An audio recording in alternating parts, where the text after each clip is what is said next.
حارس مرمى منتخبنا الوطني سابقا اكيد كابتن حسن نصر. مساء النور يا كابتن حسن. مساء الخير يا كابتن مدحت. مساء الخير على الساده المشاهدين، وانا سعيد جدا بوجودي معاك يعني. انا اسعد والله. ربنا يخليك. احنا اول مره نلتقي في استوديو.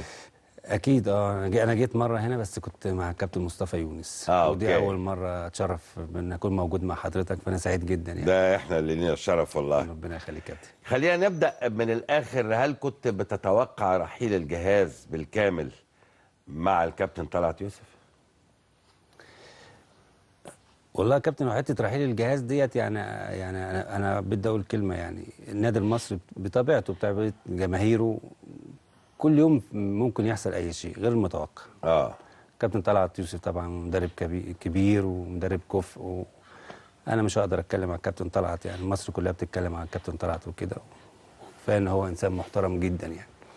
فطبعا لما حصل قبل ماتش الجونه حاجات كده حصلت ظهرت يعني، فانا حسيت ان خلاص. ايه اللي ظهر كان؟ يعني بدأ يتكلموا، بدأوا يبقى الاعلام يتكلم. وغير ان انا عرفت، انا نفسي عارف ان كان في حاجه كده، بس يعني ما فيش داعي اقولها. من جوه النادي؟ من احد المدربين يعني. فانا قلت خلاص. من احد المدربين بيشتغل معاكم في النادي؟ لا اللي هم يعني دخلوا دلوقتي وكده من الجهاز.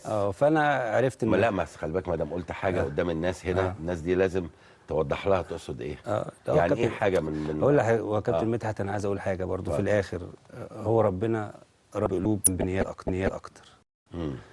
لو انت بتشتغل في مجال وحسيت انك انت بتشتغل وفي ناس عايزه تيجي تقعد مكانك باسلوب مش كويس، اكيد ده هيحصل لها نفس الشيء.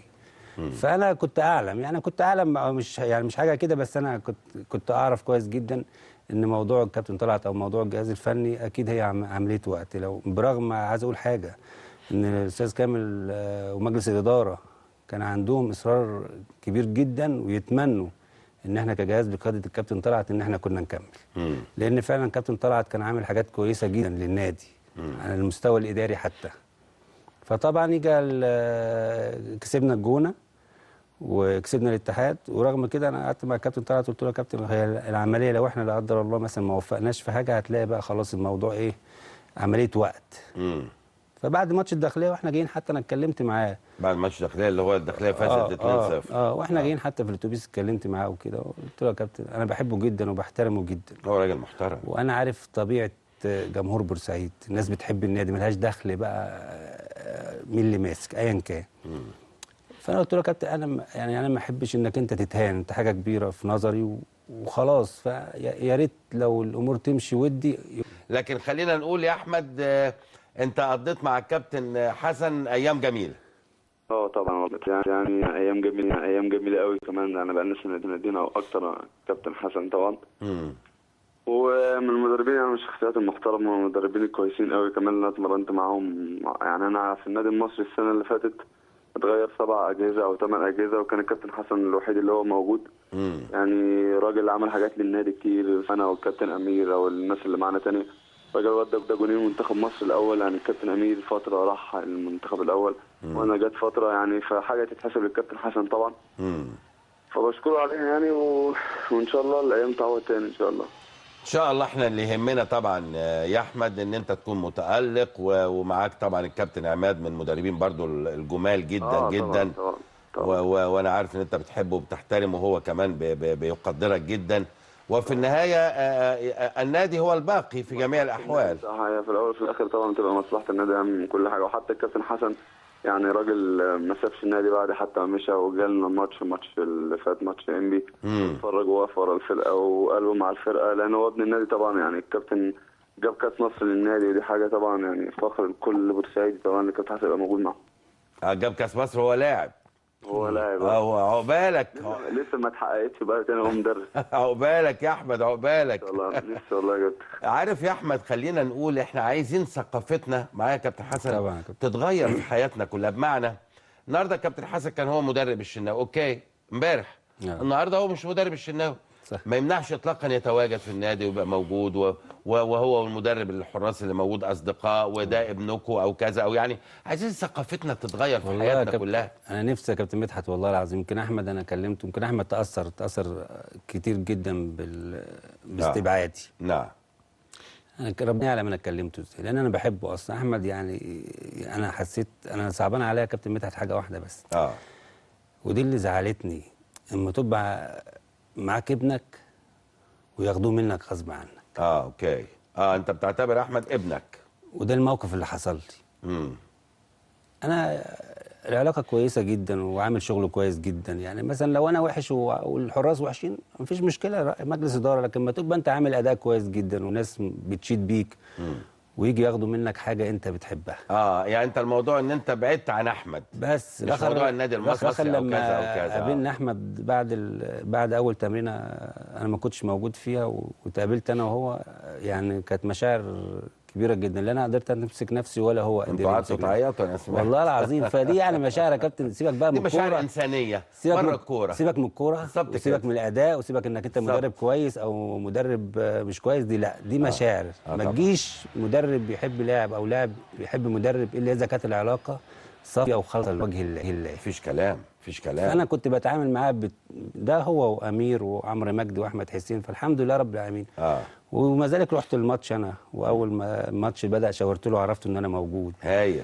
فده طبيعي لاحمد وللنادي اللي هو عمل اسمه حسن نصر. وفي نفس الوقت انا بتمنى للكابتن حسام والجهاز اللي معاه كل توفيق. مفيش كلام، لان في الاخر انا يهمني مصلحه النادي المصري بس كده. كابتن حسام النهارده موجود، بكره ما يبقاش متواجد، نفس الشيء بالنسبه لاي جهاز يشتغل. صحيح. فانا كنت اتمنى زي ما انا باجي بقول، لما جيت اتكلمت على الشناوي قلت انا مش عايز انسى كل الناس اللي اشتغلوا معاه قبل كده.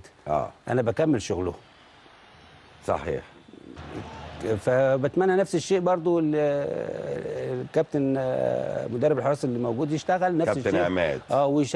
ويكمل نفس الشغل اللي انا شغال. اكيد لان هو داخل على مرحله هتبقى صعبه، يعني كابتن هو هيبقى في ضغط نفسي وعصبي عليه جامد جدا على الكابتن عماد. طب خلينا اقول نطلع الشناوي من المكالمه. ماشي. ونكمل كلامنا على الضغط. انت بتقول في ضغط على الكابتن عماد. شناوي، انتوا الماتش الجاي كان عندكم المفروض هتلعبوا الاسماعيلي، كان المفروض هو بعد بكره يوم الاثنين يا كابتن، بس عشان الظروف اللي حصلت الداخليه وكده فاجل يوم الجمعه ان شاء الله. اليوم الجمعه في الاسماعيليه. في الاسماعيليه ان شاء الله، والماتش الاهلي هيبقى في نفس الميعاد متهيألي. والماتش اللي بعديه الاهلي عندكم. صح. كنتوا تتمنوا يا احمد الماتش بتاع الاسماعيلي ده يبقى بجمهور، لانه انتوا كمان هتتحرموا من جمهوركم، بيجوا كتير. كان بيجي اسماعيليه كتير بيقف على الفرقه، وعادة احنا بنعمل ماتشات كويسه هناك في اسماعيليه، فكنا نتمنى يعني ان كان في الجمهور، لو حتى يدخلوا جمهور للفرقتين مفيش مشكله يعني. لا خلاص، ما هو ده قرار خلاص. تحب الجمهور عشان انت مفيش بالظبط كده. ونتمنى يبقى ماتش حلو. وانتوا ولاد عم، انتوا الاسماعيلي ولاد عم. ان شاء الله الحق بقى بالفوز كده، ربنا يكرم ونكمل طبعا مع الكابتن حسام والجهاز الفني اللي معاه. اكيد. وربنا يكرم ان شاء الله. توفيق يا شناوي. ان شاء الله. توفيق يا حبيبي. اشكرك. هو اللقطه خلينا نقول له بقى مساء الخير عشان نختم ختام جميل. ماشي. كابتن عماد المندوب، مساء الانوار يا كابتن. يا كابتن مدحت، وتحياتي لابو علي. ربنا يخليك يا علي. انا والله العظيم بقالي يومين بدور على تليفونك بس مش عارف اجيبه. ليه؟ الحراس مشي ولا ايه؟ لا ما سالتش الاجوال والله. سالت طارق سليمان قال لي عندي في الموبايل ادولك بعد التمرين. كابتن سليمان. ولسه لحد الساعه النهارده 8 بس ما اعرفش ان انت رايح البرنامج. والله في البلد. انا للاسف انا كنت نايم ولسه صاحي. طب ليه صحاب ليه؟ ابو علي ازيك يا ابو علي؟ ربنا يخليك كابتن عماد، وحشني والله يا كابتن، وبالتوفيق يا كابتن. ربنا يخليك. انت عارف احنا اصحاب بره. لا يا كابتن عماد، وهي رساله حبيبي، هي رساله انت بتقضيها وانا بكمل عليها، وانت عارف ده دايما موجود. انا كنت موجود في الزمالك بقالي 22 سنه مدرب، بروح وباجي. اكيد واحد بعديه يكمل الرساله وهكذا، وبيجي. وزي ما حضرتك كنت موجود في الامارات، راح واحده مكانك في الامارات ولا في قطر. علاء اخويا النهارده كلمني عشانك وقال لي والله سلم لي على حسن. سلم عليك يا ابو علي. كان معايا في قطر، سلم لي عليه كتير والله. النهارده سالني عليك حبيبي كابتن. قلت له علاء والله النهارده ابقى بدور على تليفونه احاول اشوف. لا فهي رساله وانا اتمنى من ربنا ان انا اقدر اكمل ان شاء الله البدايه اللي انت حطيتها والبذره اللي انت حطيتها. انت حقيقه حطيت بذره طيبه جدا. ربنا يوفقك. احمد الشناوي لا ما شاء الله في كل الامكانيات. الحارس مش عايز اقول الدولي، لا الحارس العالمي. انت حطيت بذره طيبه، انت حطيت بذره طيبه جدا. اتمنى من ربنا ان ربنا يساعدني ان انا اقدر اجمل البذره اللي انت زرعتها، ودي سنه الحياه. وانا هروح وانت هتيجي وفلان هيجي وفلان هيروح. والدنيا بتكمل بعضها. والله برافو حضرتك برافو ده كلام جميل جدا، ودي المشاعر الطيبه الجميله، واحنا كنا بنتكلم الكلام ده الحقيقه يا كابتن عماد. وكمان انت لازم كنت تقول امير ابو حميد ما تنساهوش، الامير كمان حارس جميل. اكيد لا طبعا. ما انا بتكلم على احمد، لان انا عارف احمد بالنسبه لابو علي العلاقه عامله ازاي، لان انا نفسي قلت لاحمد نفس الكلام امبارح واول، قلت له يا احمد انا جاي اكمل الكابتن حسن، مش جاي ان انا اخد شغله او انا اضيع اللي هو عمله، بالعكس انا جاي اضيف شيء على اللي هو ضافه.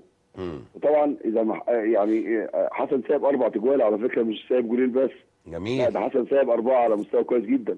في ولدين صغيرين عمرو وحسين، لا ولدين لهم مستقبل كويس جدا، عندهم كفاءات وفنيات عاليه، مع الوقت هيبقوا حراس جيدين، عندهم من السرعه في الاداء، في الحركه الميكانيكيه بتاعتهم مش موجوده في حراس كتير قوي ناشئين موجودين في مصر.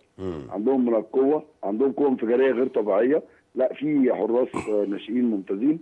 فحسن اكيد في السنه ونص اللي هو قعدهم تقريبا من السنه اللي فاتت حسن، مش كده؟ كابتن عماد ربنا يوفقك. انا عارف انك انت عليك مسؤوليه كبيره جدا. انا كنت بتكلم مع الكابتن مدحت، بقول له الله يكون في عون الكابتن عماد، لان هو جاي في ظروف هيبقى عنده مشكله كبيره جدا. ربنا يوفقه ان شاء الله والولاد يمشوا كويسين، عشان لو لا قدر الله ما مشوا ما وفقوش هتبقى في ضغط نفسي وعصبي عليه. انا بتمنى له التوفيق، وبتمنى من جمهور بورسعيد يساند الكابتن عماد ايا كان الوضع اللي جاي. هو مدرب مميز ليه اسمه وتاريخه. بتمنى لك التوفيق يا كابتن عماد، وده من قلبي.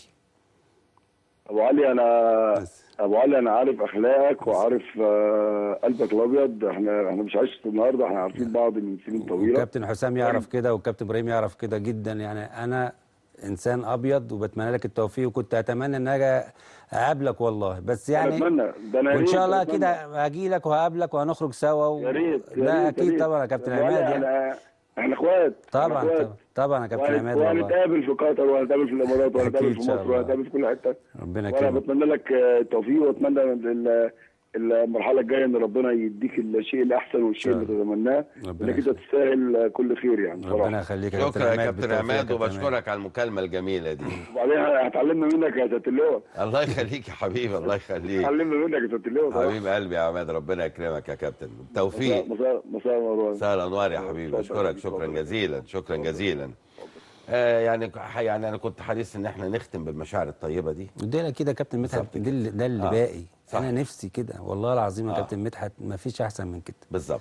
بس في الاخر برضه زي ما قلت لحضرتك، هي نصيب ورزق. هو ده. بس الناس تقتنع بكده، الناس هترتاح. بالظبط. لكن هي بقى نوايا وكده، لكن انا والله مقدرات في الحياه. بالظبط كده. ان شاء الله. ان شاء الله. انا سعيد جدا ان انا معاك. انا اسعد يا كابتن والله، وبتمنى لك كل توفيق بما يتوازى مع قدراتك الفنيه اللي انت عملت بيها حراس على اعلى مستوى. كفايه ان احنا بلديات، يعني انت من ابو كبير وانا من فاقوس، وده الشرف يعني. ربنا يخليك. اشكرك يا كابتن حسن. شكرا جدا يا كابتن مدحت. شكرا جدا. مع قراءه لصحافه الغد، ولكن بعد الفاصل.